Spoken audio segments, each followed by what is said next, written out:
নতুন করে একটি নিয়ম হয়েছে নিউ ইয়র্ক স্টেটে এবং এই নতুন নিয়মে এখন মানুষের মনে নানা প্রশ্ন যাচ্ছে, অর্থাৎ নতুন নিয়মটি কি? সিডিপিএফে যে পরিমাণ ইনভেস্টমেন্ট নিউ ইয়র্ক স্টেট গভর্নরের প্রয়োজন হয়, এটা যে পরিমাণ খরচ হওয়া উচিত তার থেকে অনেক বেশি। নভেম্বর 12 তারিখ থেকে ওরা শুরু করেছেন। 12 তারিখ এবং 14 তারিখে গিয়ে ফাইনালি পিপিএলকে দায়িত্বটা দিয়ে দেয়। এই ব্যক্তিরা যখন পিপিএলের আন্ডারে জব করতে যাবে সিডিপিএফে, তখন তার অনেক কমপ্লায়েন্স মেনটেন করবে। স্বাভাবিকভাবে কী হবে, এই যে আপনজন বা তার সন্তানদি বা তার পারিবারিক লোকজন, ওরা কিন্তু তখন এই বয়স্ক লোকটাকে সেবা দিবে না। হোম কেয়ার মানুষ প্রচলিত একটি ধারণার সঙ্গেই অভ্যস্ত এবং তারা জানে যে তারা সিডিপিএফ নিচ্ছেন, তারা বিভিন্ন এজেন্সির সঙ্গে যুক্ত আছেন, সেখান থেকে তারা সেবা পাচ্ছেন, মাস শেষে যারা সেবা দিচ্ছেন তারা টাকা পাচ্ছেন, সবকিছু স্বাভাবিক পর্যায়ে চলছিল। কিন্তু নতুন করে একটি নিয়ম হয়েছে নিউ ইয়র্ক স্টেটে এবং এই নতুন নিয়মে এখন মানুষের মনে নানা প্রশ্ন যাচ্ছে, অর্থাৎ নতুন নিয়মটি কি এবং সেই নিয়মে তাদের কি সমস্যা হচ্ছে, এটি একটু শুরুতে আপনার কাছে জানতে চাই। এটা হলো হাসান সাহেব, অনেকদিন ধরে নিউ ইয়র্ক স্টেট গভর্নর চেষ্টা করছিলেন যে নিউ ইয়র্ক স্টেটের মেডিকেডের যে বাজেট এটাকে কাট করার জন্য। কারণ ওরা মনে করতেছিলেন যে সিডিপিএফে যে পরিমাণ ইনভেস্টমেন্ট নিউ ইয়র্ক স্টেট গভর্নরের প্রয়োজন হয়, এটা যে পরিমাণ খরচ হওয়া উচিত তার থেকে অনেক বেশি।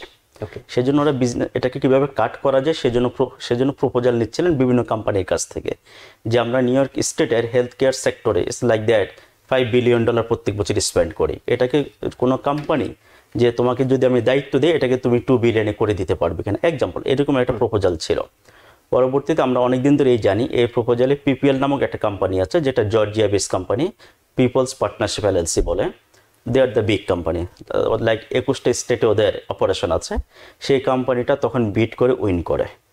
পরবর্তীতে আমরা যারা সিডিপিএফ অথবা লেক্সা লাইসেন্সদারি ব্যবসায়ী ছিলাম, আমাদের কিছু অ্যাসোসিয়েশন আছে লাইক সিডিপিএফ অ্যাসোসিয়েশন, এই টাইপের, আমরা ওদের বিরুদ্ধে মামলা করি। পরবর্তীতে মামলাগুলি একটা পর্যায়ে গিয়ে শেষ পর্যন্ত আমরা ধরিয়ে নিচ্ছি যে এই মামলাটা এখন আর উইন করবে না এবং গভর্নর কিছুদিন আগে নভেম্বর 12 তারিখ থেকে ওরা শুরু করেছেন। 12 তারিখ এবং 14 তারিখে গিয়ে ফাইনালি পিপিএলকে দায়িত্বটা দিয়ে দেয় যে নিউ ইয়র্ক স্টেটের সিডিপিএফটা তোমরা রান করবা। সো আলটিমেটলি নভেম্বর 21 তারিখ পিপিএল ডিক্লেয়ার করে যে ওকে ফাইন, এখন থেকে যারা সিডিপিএফ থাকবে বা সিডিপিএফ সার্ভিসটা নিতে চায় নিউ ইয়র্ক স্টেটে, ওরা আমাদের মাধ্যমে নিতে হবে। আলটিমেটলি এখন এটা নিতে গেলে আমাদের কমিউনিটি অথবা অন্য কমিউনিটি যারা পিপলস আছে, যারা সুবিধাভোগী ছিলেন, কনজিউমার যারা, ওরা আসলে কি পাবে এখন? ওরা পাবে একজন ব্যক্তি যদি এখন নিউ ইয়র্ক স্টেটের ডানকিন ডোনাট অথবা একটা জায়গায় জব করে, নিউ ইয়র্ক স্টেটের রেগুলার ওয়েজেস হলো $16, লাইক সে $16 পার আওয়ার পাবে। সেক্ষেত্রে যদি হোম কেয়ার একজন ব্যক্তি জব করতে এতদিন, তাহলে ওকে আমরা 21 টাকা 9 পয়সা পে করতাম। এখন যদি পিপিএল এই সিডিপিএফটাকে অ্যাকোয়ার করে নেয় এবং পিপিএল ওনসেলফ ওরাই শুধু যদি সিডিপিএফ সার্ভিসটা প্রোভাইড করে, আমরা ধরে নিচ্ছি যে ওরা হয়তো রেটটাকে অনেক কমাই নিয়ে আসবে। অর্থাৎ তারা ন্যূনতম $16 নেমে আসতে পারে। $16 হয়তো না, হয়তো একটু বেশি দিবে। হয়তো আমরা ধরে নিচ্ছি যেটা $17.50, 7.50 দিবে। সেক্ষেত্রে এখন আমার যারা কনজিউমার আছেন, যারা সিডিপিএফ, আলটিমেটলি 21 টাকা 9 পয়সা থেকে যখন পার আওয়ারে ওরা $4 পরিমাণ কম পাবে, এটা অবশ্যই ওদের লাইক স্বাভাবিক যে একটা জীবনযাপন ছিল, জীবনযাত্রা ছিল, ওখানে প্রভাব ফেলবে। এবং সিডিপিএফটা আসলে কার জন্য ছিল? সিডিপিএফটা ছিল একজন বাবা মাকে তার সন্তান যখন সেবা করবে, সন্তান মেডিকেট থেকে জিনিসটা পাবে। এটা হলো কি একটা পারিবারিক বন্ধন অথবা ফ্রেন্ডস অ্যান্ড ফ্যামিলিকে ইন্সপায়ার করার জন্য, যে তুমি যদি বাইরে জব করো তাহলে কি পরিমাণ মেক করবা, তুমি যদি তোমার বাবা মাকে সেবা করো তাহলে কি পরিমাণ মেক করবা।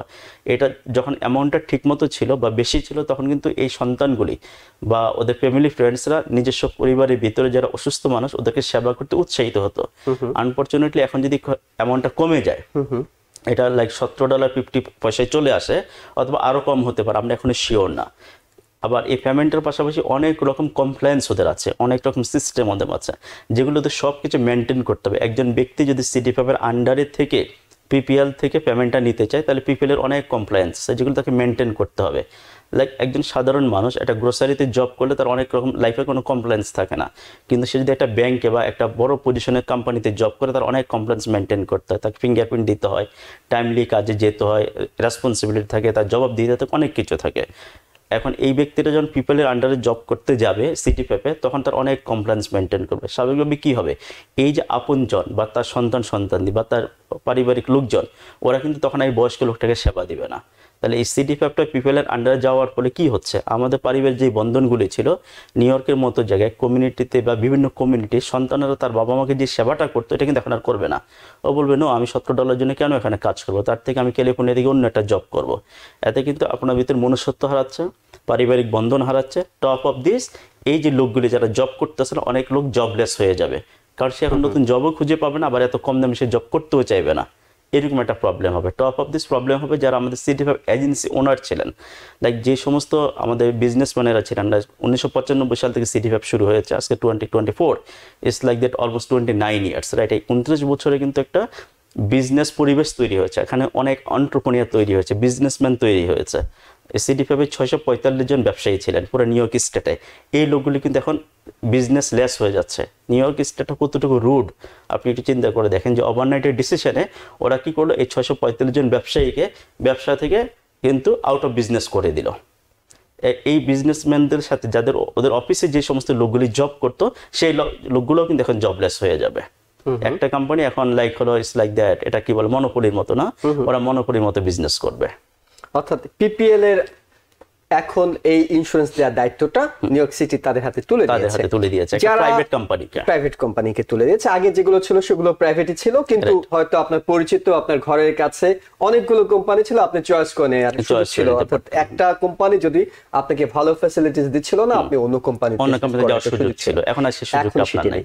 কিন্তু যারা আগে থেকেই সিডি5 সেবা নিচ্ছেন, কোন একজন বাবা মা তিনি সেবা পাচ্ছেন, তার সন্তান তাকে সেবা দিচ্ছে, নতুন নিয়মের ফলে যেসব এজেন্সি ছিল তারা হয়তো আগে যে এজেন্সির থেকে তিনি সেবাটা নিতেন সেখানে তিনি যেতে পারছেন না। তিনি এখন কি করবেন? তিনি কি অটোমেটিক্যালি পিপিএল এ চলে যাচ্ছেন, নাকি তাকে আবার আবেদন করা কিংবা অন্য কোনো হ্যাসেলের বিষয় আছে? তার হাতে এখন দুইটা চয়েস আছে। একটা চয়েস হলো সে যদি মনে করে যে সে সিডি5 আর থাকবে না, ওকে, তা একজন বয়স্ক মানুষ, অসুস্থ মানুষ, তার সেবাটা নেওয়ার জন্য সে লাইক যারা লেক্সা লাইসেন্সধারী agency, license health care service agency, like আমাদের মতো অল কাউন্টির মতো যারা লেক্সা এজেন্সি, আমরা চাইলে তার বাসায় কিন্তু একজন পিসিএ পাঠাতে পারি, পার্সোনাল কেয়ার অ্যাসিস্ট্যান্ট। একজন বয়স্ক লোক কি দরকার?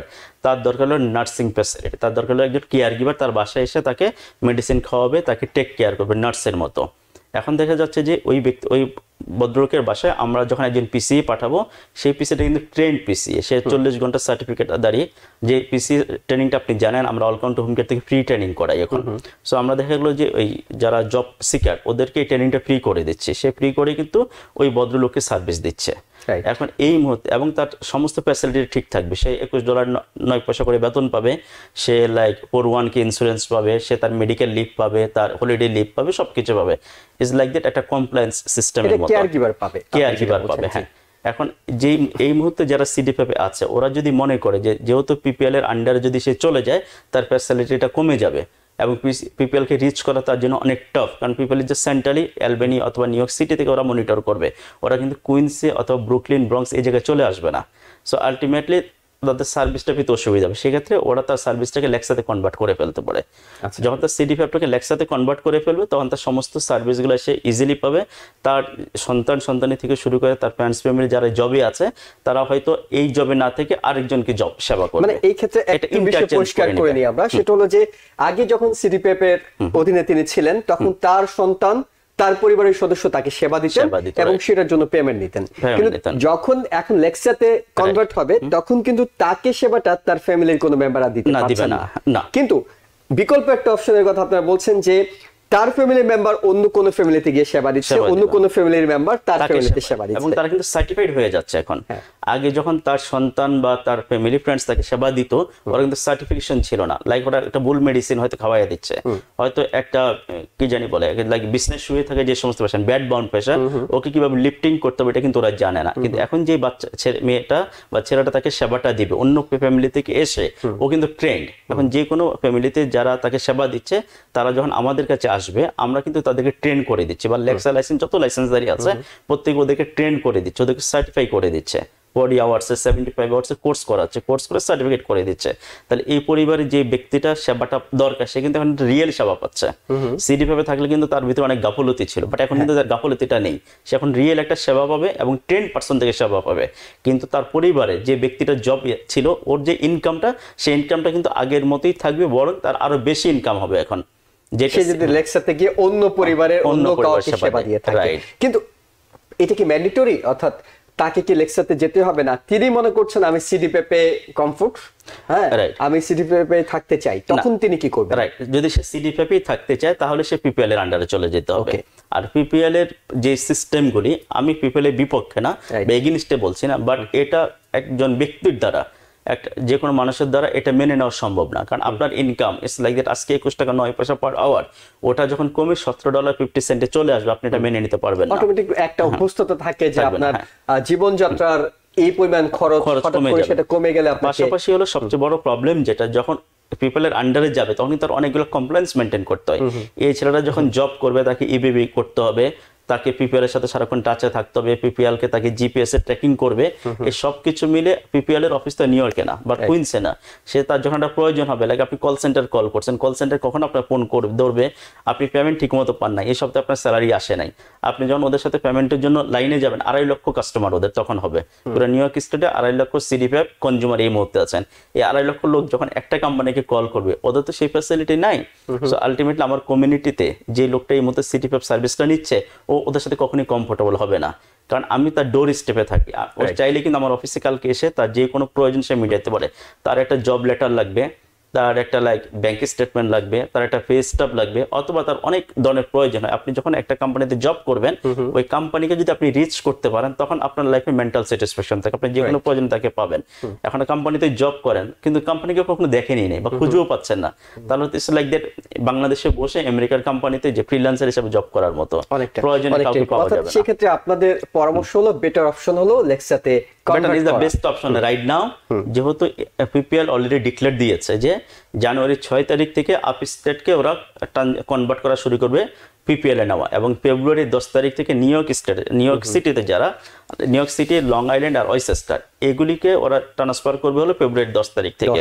সো বাই দিস টাইম একটা পরিবারের যে সন্তান এই মুহূর্তে বাবা মাকে সেবা দিচ্ছে, ও যদি পিসি একটা সার্টিফিকেট নিয়ে নেয়, পিসি ট্রেনিং করে নেয় 40 ঘন্টার, নিয়ে সে আরেকটা পরিবারকে সেবা দেয়, এই সময়টার ভিতরে সে লেক্সাতে কনভার্ট হয়ে যায়, পিসিতে কনভার্ট হয়ে যায়, হি ক্যান সেভ হিমসেলফ। তার ফ্যামিলিকে সে সেভ করতে পারলো, তার ক্যারিয়ারকে সে সেভ করতে পারলো। নিউ ইয়র্ক থেকে সম্প্রচারিত TVN 24 টেলিভিশন, বিশ্বজুড়ে বাঙালির কণ্ঠস্বর।